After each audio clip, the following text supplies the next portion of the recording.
সাংবাদিক দিলৱাৰ হুছেইন মজুমদাৰক যি ধৰণে ষড়যন্ত্ৰমূলকভাৱে আৰু আক্ৰোশী মন এটা লৈ যি ধৰণে চৰকাৰে কৰায়ত্ব কৰিলে, যি ধৰণে তেওঁক কৰায়ত্ব কৰি জেললৈ নিক্ষেপ কৰিবৰ কাৰণে যি ধৰণৰ ধাৰা তেওঁলোকে মনে সজা ধাৰা কিছুমান লগাই দিছে, এইটো গণতান্ত্ৰিক সমগ্ৰ ব্যৱস্থাটোৰ কাৰণে অত্যন্ত ভয়ংকৰ, অতি ভয়াৱহ। আমি সকলোৱে এই কথাত ফেচিজিমৰ এটা আৰম্ভণি হোৱা বুলি আমি অনুভৱ কৰিছোঁ। গণতন্ত্ৰ হত্যা কৰি স্বৈৰতান্ত্ৰিক শাসকে যি ধৰণে গোটেই এনেকুৱা জনতাৰ মুক্ত কণ্ঠক নিশেষ কৰিবলৈ যিটো কূটকৌশল ৰচনা কৰে তাৰে এটা অংশ। আৰু এই কথাৰ বহু দিনৰ পৰা উমান পাই আহিছিলোঁ।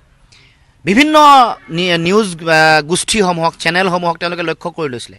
মালিক পক্ষ আৰু যিসকল সম্পাদক আছে, তাৰ উপৰিও সাংবাদিকসকলক তেওঁলোকে অন কেমেৰাই মুখ্যমন্ত্ৰীয়ে বেয়াকৈ কয়, কাৰোবাক ধৰ্মক লক্ষ্য কৰি টাৰ্গেট কৰে, কাৰোবাক গোষ্ঠী, কাৰোবাক বিভিন্ন ধৰণে মালিক পক্ষক লৈ বিভিন্ন ধৰণৰ তৰল কটু বেয়া মন্তব্যৰে এগৰাকী মুখ্যমন্ত্ৰীক যিবোৰ কথা শোভা নাপায় তেনেকুৱা কথাৰে এইটো সাংবাদিকসকলক লক্ষ্য কৰি লৈছিলে। আৰু এইটোৰ লক্ষ্য আছিল যে আমাৰ বিৰুদ্ধে কথা নক'ব, মানে চৰকাৰৰ বিৰুদ্ধে কথা নক'ব, কৰিলে জেললৈ যাব, নহ'লে এনেকুৱা ধৰণৰ এই ধৰণৰ এটা অহংকাৰ হৈ পৰিছে। সেইকাৰণে যিকোনো ধৰণৰ কথা, যেনেকুৱা ধৰণৰ আমাৰ অসমৰ সংস্কৃতিত নিমিলা কথা কৈ যোৱা কিছুদিনৰ আগত আনকি মই দেখিছোঁ যে বিধানসভাৰ মজিয়াটো কিছুমান সংবাদ গোষ্ঠীৰ মালিকক লৈ তেখেতসকলৰ সাংবাদিকেই হওক বা সম্পাদকসকলক লৈও বেয়া কথা কৈছে।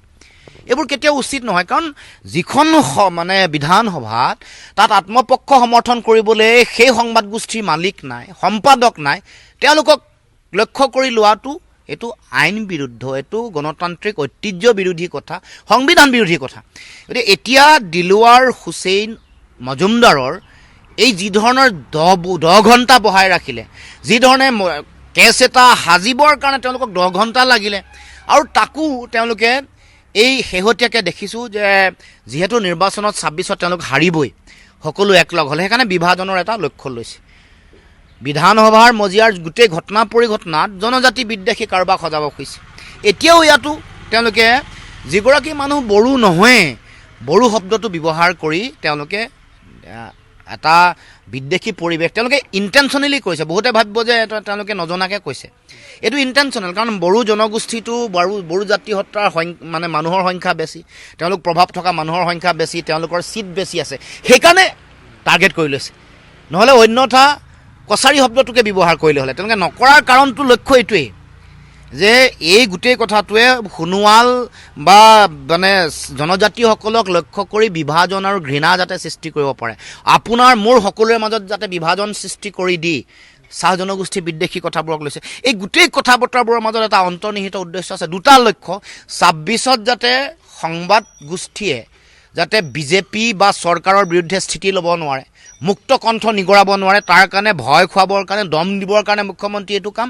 দ্বিতীয় কথাটো হৈ গ'ল মানুহৰ মাজত এই ঘটনাটোক আলম লৈ, যেনেকৈ বিধানসভাখনক মঞ্চ হিচাপে লৈ চাহ জনগোষ্ঠী বিদ্বেষী কথা বতৰা তেওঁ কাৰোবাক দিবলৈ চেষ্টা কৰি যিটো বিভাজন কৰিব খুজিছে, এইটোৱে বিভাজনে ঘৃণা, বিভাজন সৃষ্টি কৰি যাতে নিৰ্বাচনত পাৰ হ'ব পাৰে, এই দুটা লক্ষ্য লৈছে।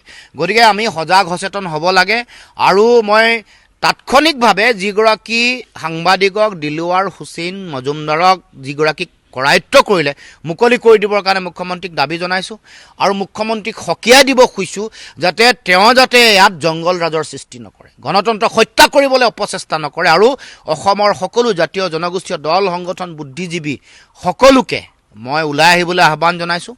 বালিলে আজি এপাত, কাইলৈ হুগ্ৰিবলৈ সেই পাতেই হ'ব। গতিকে এই সময়ত যাতে কোনেও ভাবি নলয় যে আন জাতীয় জনগোষ্ঠীয় দল সংগঠনসমূহেও ভাবি ল'ব নালাগে, এয়া আৰম্ভণিহে। আজি সাংবাদিকসকলক লক্ষ্য কৰি লৈছে, কাইলৈ জাতীয় অনুষ্ঠানসমূহক লক্ষ্য কৰি ল'ব, পৰহিলৈ বুদ্ধিজীৱীসকলক ল'ব, তাৰপিছত বিৰোধী ৰাজনৈতিক দলৰ নেতাসকলক ল'ব। গতিকে এই সময়ত সকলোৱে মিলি সন্মিলিতভাৱে ইয়াৰ তীব্ৰ প্ৰতিবাদ হ'ব লাগে, আৰু কোনো কাৰণতে এই কথা কেতিয়াও মানি ল'ব নালাগে। ঘৰত আনন্দ আৰু সম্পৰ্কৰ চমক বজাই ৰাখিবলৈ জৰুৰী হৈছে সকলো আনন্দময় মুহূৰ্তত মৰমৰ উপহাৰ দিয়াটো। সেইবাবে মধুশ্ৰী জুৱেলাৰ্ছে আনিছে সকলো ৰঙীন ক্ষণৰ বাবে বিশেষ গহনা। হীৰাৰে হওক, সোণৰে হওক বা ৰূপৰে হওক, শ্ৰেষ্ঠ ডিজাইনছ আৰু হলমাৰ্কযুক্ত গহনাই ৰাখে সম্পৰ্কক নিখুঁত। তেনেহ'লে আজিয়ে আনক আনন্দ মধুশ্ৰী জুৱেলাৰ্ছৰ সৈতে। যোগাযোগ কৰক 7002800341 নাইবা ভিজিট কৰক LNB ৰোড, নলবাৰী, অসম।